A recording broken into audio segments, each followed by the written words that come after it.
So let's go ahead and open item. And we're going to make a global installation. So we're going to run sudo npm install -g for global at vue/CLI. And here we're just going to install the Vue.js CLI. So we'll go ahead and speed this up now.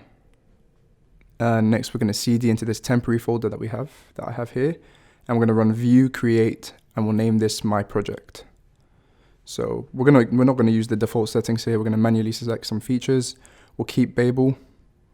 And we're also going to add a CSS preprocessor, and we'll remove this linter. Also, we're going to make sure to use node sass, and we'll put everything in its own config file. No, we won't save these for future projects.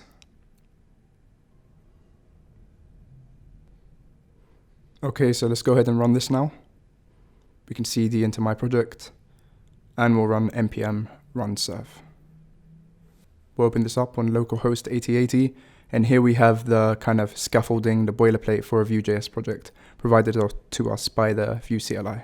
Next, we're going to open this up in VS Code. So we'll just cd into the folder, and we'll run code. So this does come with some files that we won't need, so we can just go ahead and clean that up. Main.js is fine. We'll go into this app file, and we can get rid of this CSS, and we'll just basically clean out this template so we have a very basic project. Yeah, we don't need that import. And we'll render to the screen just a title saying hello from AG-Grid. So let's begin building up on top of this. I'm going to open up my terminal, and we're going to make some installations. We'll run npm install --save so that we keep these in our package.json file. And we'll download AG-Grid community, which is the free version of AG-Grid, AG-Grid Vue, so that we can render our grid as a Vue component. And we're going to download Vue property decorator, which is just a package that we use internally. It's necessary for Vue.js projects. Next, we're going to go refer to our documentation, and we're going to copy these two lines. They're going to be two imports, which are very important. So we'll put them here in our app.vue file. This first import, aggrid.css, is the structural CSS needed for every grid. And the second import is our most popular theme, AG theme Bellum. We will customize this theme a little later on in the tutorial. Let's go ahead now and make an import. So we'll bring in AG-Grid Vue from the package we downloaded earlier.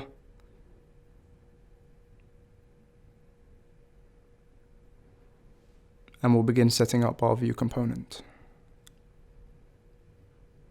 So we'll define a data function, which will return an object with our bound properties, and we'll initially set our column defs property to null and our row data to null. We'll also register some our local components, which will only be AG-Grid Vue. And in the before mount lifecycle hook, we are going to set our variables. So we'll set the column definitions to be an array of 3 column objects. Each column object is going to have a name, a header name, make, a field, which will correspond to a field in the row data. And let's go ahead and make them. So make, model, and price.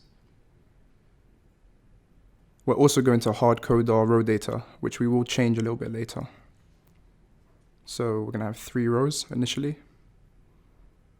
We're going to have a make, a model, and a price.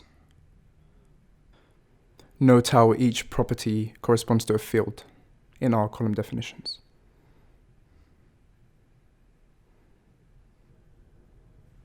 Okay, so here we are now defining our AG-Grid Vue component. We'll give it a style with a width of 500 pixels and a height of 500 pixels.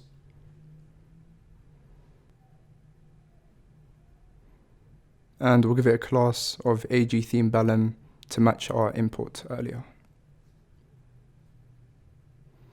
Also bind our column definitions and our row data,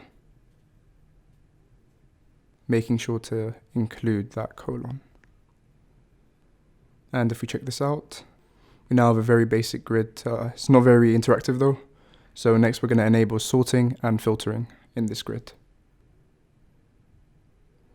So it's very simple. In each column definition, we're going to set 2 flags. set sortable to be true, and we'll set filter to be true. This is the most basic configuration. And now let's sort by price actually. One click for sorting ascending, descending, and no sort. You can also hold down shift to sort by multiple columns. And if you click on the hamburger icon, you get the filter menu. So here you go. It's very simple. This is our AG text filter, AG text column filter. Now, instead of hard coding our row data, let's fetch it from an endpoint. So we're going to be using the browser's fetch API. This is going to return a promise with a JSON object, which will convert to a JavaScript object, and that will return some row data, which we will bind to our row data. Now, looking at that, we have dynamically fetched our rows. We can also include a catch statement, catch for any errors, and simply log them to the console. We're also going to enable row selection in the grid by setting row selection to equal multiple. This takes a string, it can be single or multiple. And now if we take a look at our grid, clicking on a row will select it. We can hold down Command to select multiple rows, and we can hold down Shift to select a range of rows. We can also include a flag checkbox selection in a column definition to allow for selection via checkboxes. So what we can do now is dynamically get our selected rows. We'll set a button with a click listener, get selected rows, and in our methods, we'll define this method.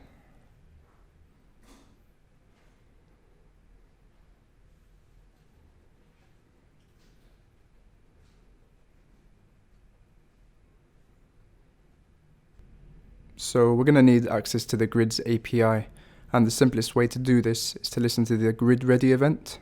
Note how we're using the Vue.js convention here for our event listeners. We'll bind that to an onGridReady method, which will receive a params object that will give us access to the grid's API and column API. So we'll set this.grid API to params.api, and this.columns API equal to params.column API. We'll also initiate those variables in our data. So now we can simply run this.grid API.getSelected nodes. We can map over these nodes to get our selected data.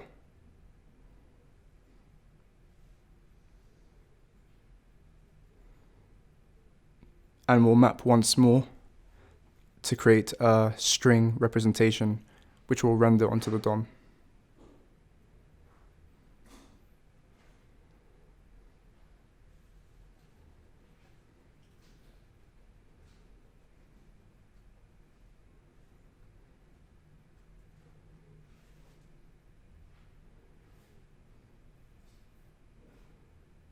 So if we go ahead and check that out, oh wait, we've got an error.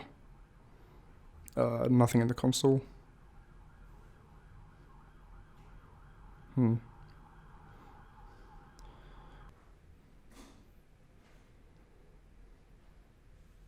Yes, on line 18, there's a import. Don't know where that came from. Okay, so now if we select a range of rows and hit get selected rows, we have our selected nodes rendered to the screen.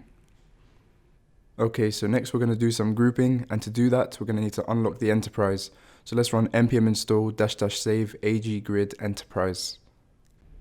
So now we're back in our application.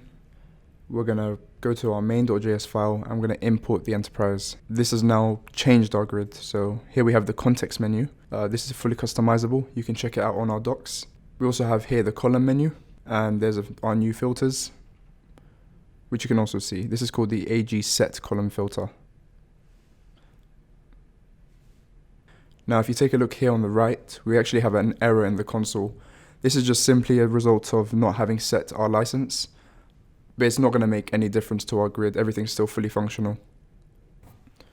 Okay, so we'll go back into our text editor now, and we're going to begin setting some configurations for our new grid. So we'll get rid of this checkbox selection, and we'll set row group true on the make column. What this is going to do is generate this new column here with our group nodes, and when they're expanded, you can see our leaf nodes with our row data. Everything's grouped now. This column here is fully customizable, and I'll show you how to do that now. So we'll go back to our AG grid view component, And we're going to bind to a new property called AutoGroupColumnDef. And we'll bind this to a variable with the same name, which will initialize in our data function. And in our before mount lifecycle hook, we're going to set this .AutoGroupColumnDef to be an object with some configuration. So firstly, we can set the header name of the column. We can also set the field to be any field from our row data. Here I'm showing the cell renderer used in the column by default. This line doesn't have to be included, but the cell renderer is called AG Group Cell Renderer, and we can also pass some custom parameters to it. So cell renderer params. We have many options, but we'll simply just render a checkbox here on this column. And as we can see here now, we've customized this column. We have the model and the header name. Each row has a checkbox. So yeah, if you would like for the group nodes to select the children, we can do this by setting this flag, group selects children, to be true. And now selecting on a node will select its children. Deselecting will deselect its leaf nodes. And we also have this kind of tri-state where some nodes are selected